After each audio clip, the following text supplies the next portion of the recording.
Todo comenzó con una desaparición que nadie pudo explicar. De la noche a la mañana, millones de dólares en criptomonedas se esfumaron del exchange más grande de Canadá, Quadriga.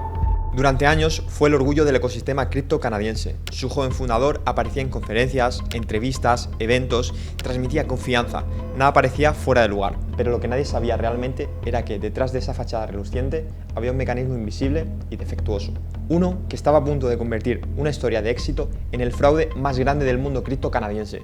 Gerald Cotten, al que llamaremos el General, nació en Canadá en 1988. Desde adolescente se obsesionó con los ordenadores y las oportunidades que ofrecía este mundo nuevo. No era un genio técnico, pero tenía algo igual de poderoso: carisma y capacidad para convencer. Sus primeros pasos en el emprendimiento los dio con los llamados High Yield Investment Program, páginas que prometían rendimientos absurdos, 10% diario en algunos casos. Eran esquemas Ponzi disfrazados de trading algorítmico, minería en la nube y cualquier otra moda tecnológica que sonara creíble. El General aprendió rápido la lección: si suenas legítimo, la gente confía.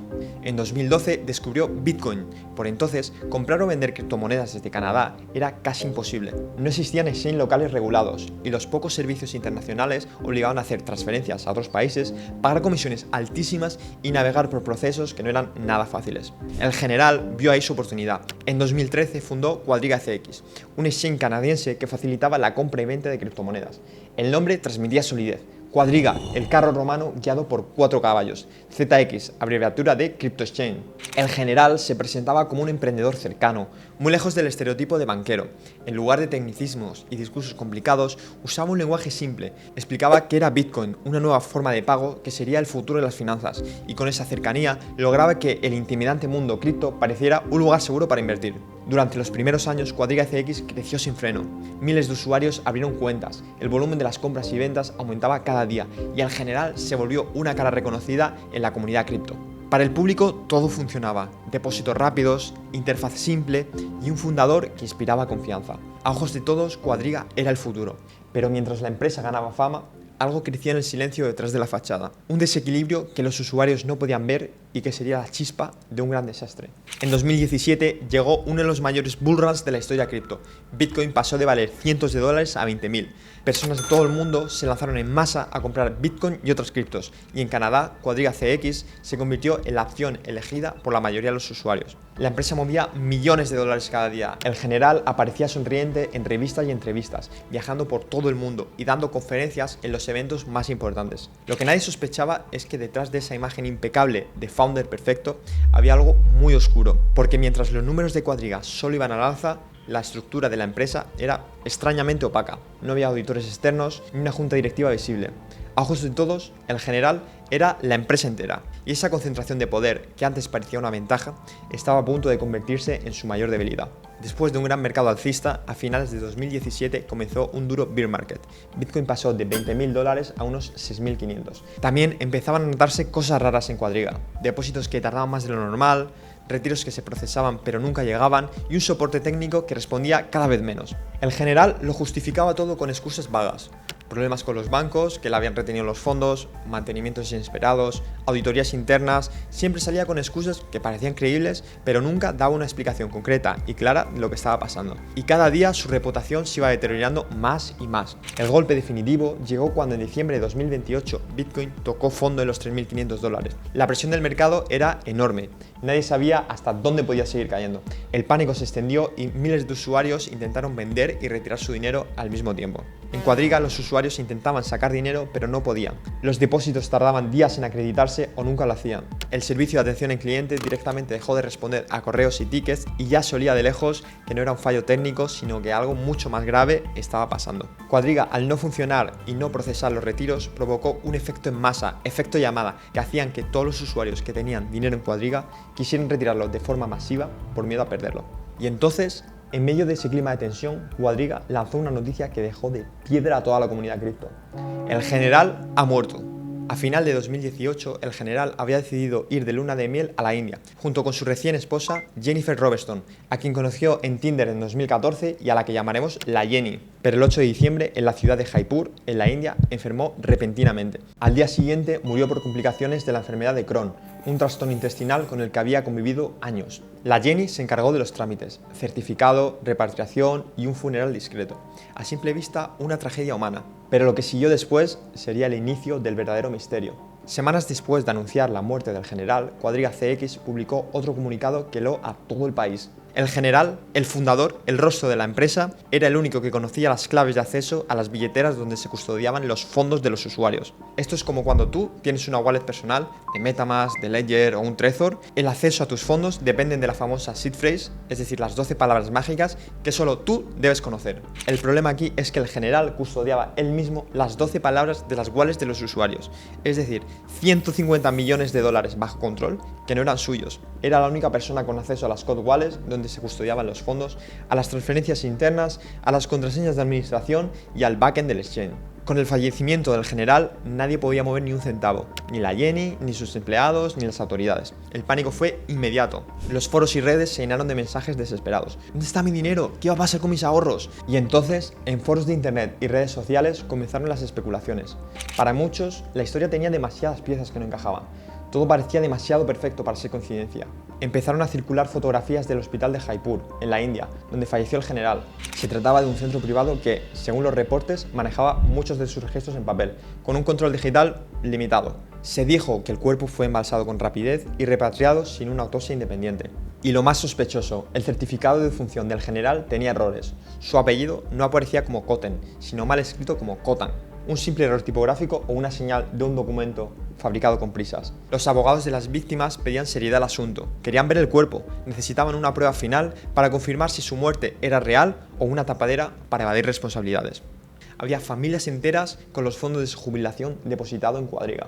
Nadie entendía cómo una empresa que manejaba tanto dinero dependía literalmente de una sola persona. La historia era tan inverosímil que parecía ficción, sobre todo por la secuencia de los hechos. Primero, la plataforma empieza a funcionar mal y a retener el dinero de la gente. Y justo después, el fundador, la única persona en el mundo con las claves para solucionarlo, muere repentinamente. La presión pública aumentó hasta que el regulador canadiense de valores abrió una investigación formal contra Quadriga. Una gran firma de auditoría intervino para rastrear las billeteras y cada transacción en la blockchain. Y ahí llegó el golpe definitivo. Las wallets que supuestamente almacenaban los fondos de los usuarios estaban completamente vacías. Habían empezado a vaciarse meses antes de la muerte del general. Y la blockchain es un registro público. No miente, no se puede modificar. Revela lo que hay. Algo que nadie quería creer. El dinero ya no estaba ahí. Los investigadores siguieron el rastro y descubrieron la verdadera mecánica del desastre. Las criptomonedas habían sido transferidas a wallets personales del general y a otros exchanges controlados también por él mismo. Usaba el dinero de los usuarios para hacer trading apalancado. Si ganaba, se quedaba con el dinero. Pero si perdía, la pérdida era de los usuarios, no suya. Durante el bull run todo iba sobre ruedas, porque todo subía y cualquiera podía hacer dinero apostando al alza. Pero cuando llegó el bear market, su suerte cambió. El general empezó a perder grandes sumas de dinero y cada vez que perdía intentaba hacer un trade más grande para compensar la pérdida anterior. La jugada le salió fatal y lo perdió todo. Sin dinero real en la caja, transformó Quadriga en un esquema Ponzi. Ahora tapaba la falta de liquidez usando el dinero de los nuevos clientes que hacían depósitos en el exchange, ocultando que, en realidad, el dinero había desaparecido. El informe final de la firma de auditoría fue devastador. Era todo muy raro, más teniendo en cuenta que todo había pasado cuando el Ponzi estaba a punto de estallar y el general iba a ser duramente juzgado por los tribunales canadienses. Ninguna de las hipótesis que circulaban por internet se pudieron comprobar al 100%, pero el solo hecho de que existieran mantuvo vivo el misterio. Piénsalo por un segundo, ponte los zapatos del general. Eres dueño del exchange más grande de Canadá. Has gestionado mal los fondos, has acabado montando un esquema Ponzi y el dinero de los usuarios ya no existe, lo has perdido. Sabes que si te quedas en Canadá vas a ser condenado por fraude y muy seguramente acabarás en la cárcel. Pero con el dinero que te queda tienes una salida. Te vas a India, sobornas a quien haga falta para conseguir un papel que diga que has muerto y desapareces. Con ese dinero, además, en la India, uno de los países más baratos del mundo, puedes vivir 1000 vidas y sobornar a quien haga falta.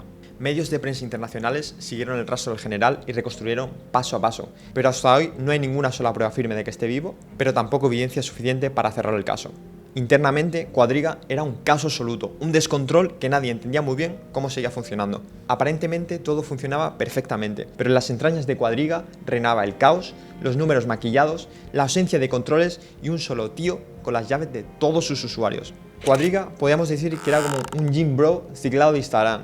Por fuera se ven fuertes, musculosos, con venas, pero por dentro su salud se deteriora a pasos agigantados y es cuestión de tiempo que todo colapse y les pase factura. Lo que el comunicado presentó como un error trágico era en realidad el desenlace de un fraude prolongado. Un sistema que se sostenía con mentiras hasta que la verdad grabada en la cadena de bloques habló. Con la muerte del general, todo el patrimonio personal que había amasado como CEO lo heredó su esposa, la Jenny. Casas, coches de lujos, una avioneta y una cuenta con 9 millones de dólares. Del dinero los usuarios quedaban, literal, 2 cacahuetes. Y los 2 cacahuetes que quedaban no se podían recuperar porque nadie tenía las claves. Cuando comenzaron las investigaciones, la Jenny declaró que ella no sabía nada de lo que hacía su marido, que nunca tuvo las contraseñas de Quadriga y que su papel simplemente se limitaba a ser su esposa y acompañarlo en su vida de viajes y eventos. Mientras miles de clientes lo habían perdido todo, la Jenny disfrutaba de una herencia millonaria. La indignación pública creció rápidamente. La presión de los medios, las víctimas y los tribunales fue brutal.